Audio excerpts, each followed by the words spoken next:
मेरी माँ की इच्छा।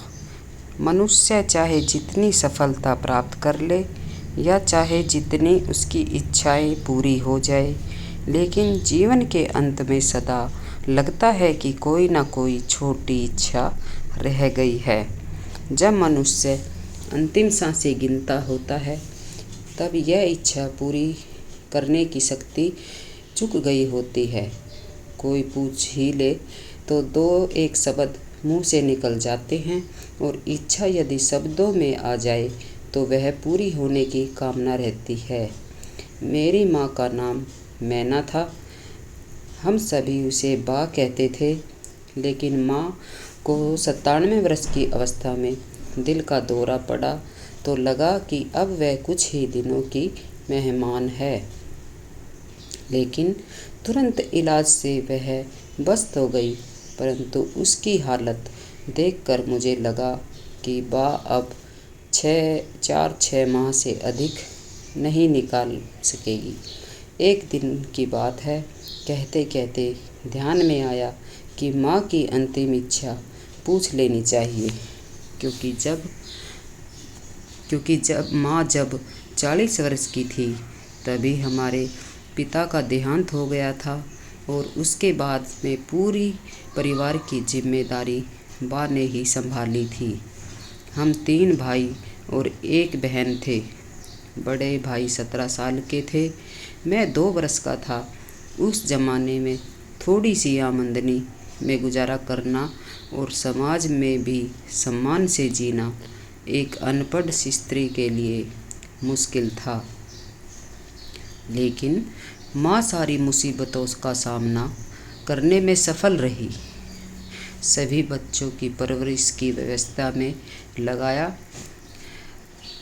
में लगाया, बहन का विवाह कराया। इसमें कोई 97 वर्ष का समय निकल गया।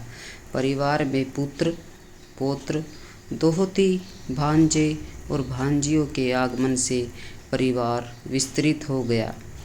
इस संघर्षमय जीवन में माँ ने शायद ही अपनी इच्छा को किसी को बताई हो। शायद उसने अपनी इच्छा मन में ही दबा कर रखी, क्योंकि परिवार में सबकी इच्छाएं पूरी नहीं होती। किसी न किसी की इच्छा रह ही जाती है, तो बा अपनी इच्छा को जाहिर करेगी। इसलिए मैंने माँ से पूछा कि क्या आपकी कोई इच्छा रह गई है? माँ ने कहा, कोई इच्छा बाकी नहीं रही, लेकिन मुझे यह अवश्य लगता था कि बा की ज़रूर कोई इच्छा रह गई है। इसलिए जब भी मैं बा से मिलने बड़े भाई के घर जाता यह अवश्य कहता कि आप अपनी इच्छा क्यों नहीं बताती? क्या आपको लगता है कि हम आपकी इच्छा पूरी नहीं करेंगे? फिर भी माँ हमेशा मौन ही रहती। एक दिन मैंने माँ से पूछ ही लिया कि बा, अपनी इच्छा के बारे में कुछ सोचा है कि नहीं?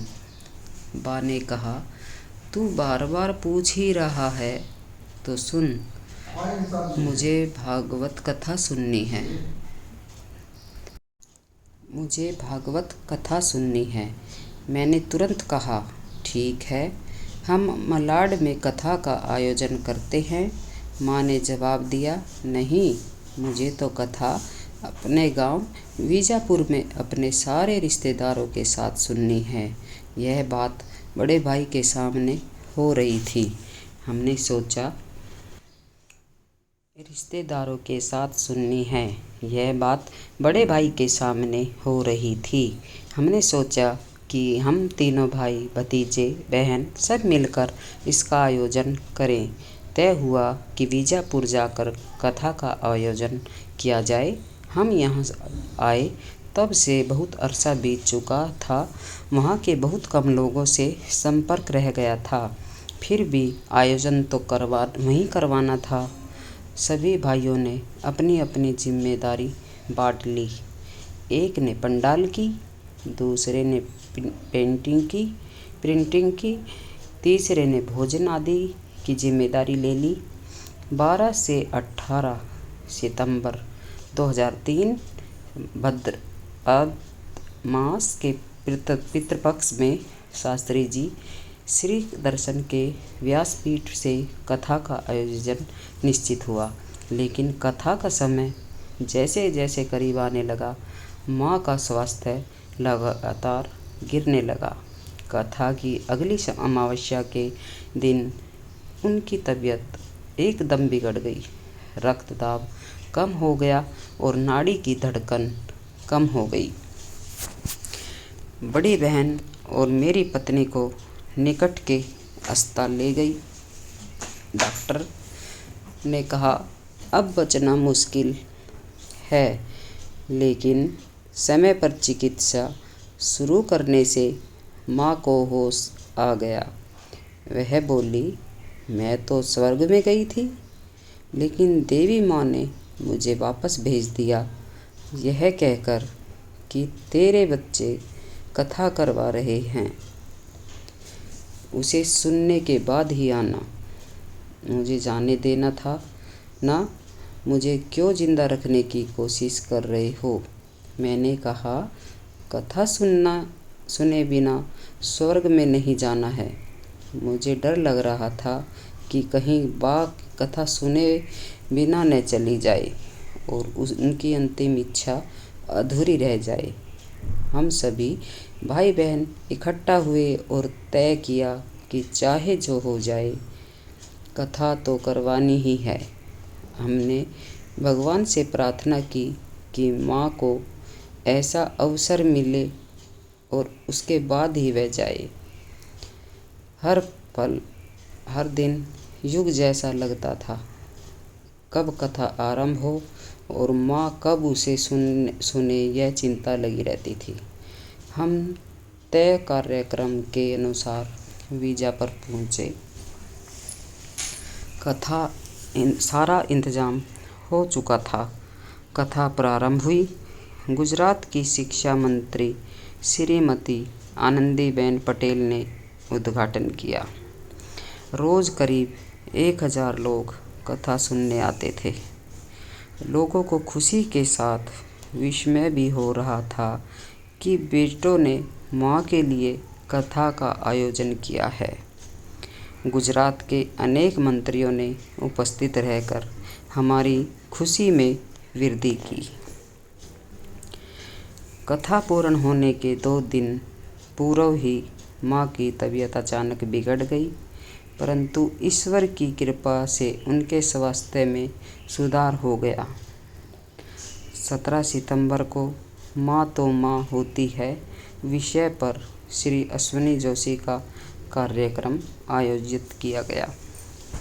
गुजरात विधानसभा अध्यक्ष श्री मंगल भाई पटेल पूर्ण आहुति के लिए आए थे। करीब सारे रिश्तेदार और मित्र माँ को कथा के बीच मिलकर गए। माँ ने सबसे कुशल मंगल के समाचार पूछे। श्री मंगल भाई पटेल ने कहा कि यदि आपने कथा 2 साल के बाद की होती तो माँ उस आशा के साथ और 2 साल जिंदा रहती। यदि ऐसा न हुआ होता तो मेरे दिल में जीवन भर के लिए यह खटका रहता कि मैं अपनी माँ की अंतिम इच्छा पूरी कर न सका। उनकी मृत्यु के बाद कथा तो माँ की आत्मा को शांति न मिलती। आखिर में कथा पूरी हुई और हम सब दूसरे दिन मुंबई लौट आए। बोरीवली पहुंचने पर माँ ने कहा कि तेरे घर तो बहुत बरस रह चुकी हूँ, अब मुझे कुछ दिन बड़े भाई के घर जाने दो। मैंने कहा कि मुझे कोई ऐतराज़ नहीं। 20 सितंबर 2003 के दिन हम मुंबई पहुँचे थे। माँ को मिलने में रात को कांदिवली जाता था। 2 दिन के बाद बड़े भैया का फ़ोन आया, माँ तुझे बुला रही है। मैंने कहा कल ही तो मिलकर आ गया हूँ। फिर भी मैं रात में गया। माँ ने कहा, तूने मेरी बहुत सेवा की है, भगवान तुझे सदा खुश रखे। मैंने कहा, मैंने तो अपना कर्तव्य निभाया है। बाद में बहन को अहमदाबाद फ़ोन किया, बातचीत की। 25 सितंबर सुबह 11 बजे मुझे फ़ोन आया, माँ सीरियस है। मैं वहाँ पहुँचा। माँ अब अस्पताल में अंतिम सांसें गिन रही थी। अंतिम बार उससे मेरी बात हुई। मैंने कहा, माँ मैं आ गया हूँ।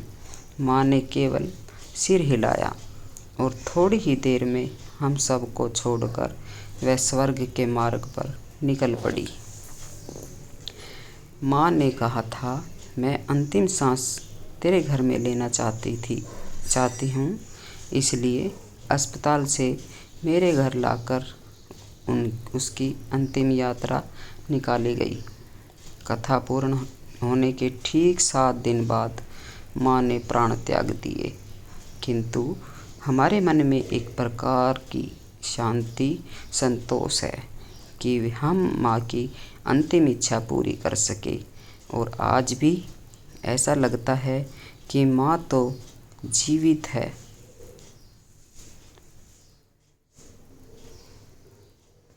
आपको कहानी कैसी लगी कमेंट करके ज़रूर बताएं। और चैनल पर नए आए हैं तो चैनल को लाइक, शेयर, सब्सक्राइब ज़रूर करें। तो दोस्तों मिलते हैं अगली कहानी में।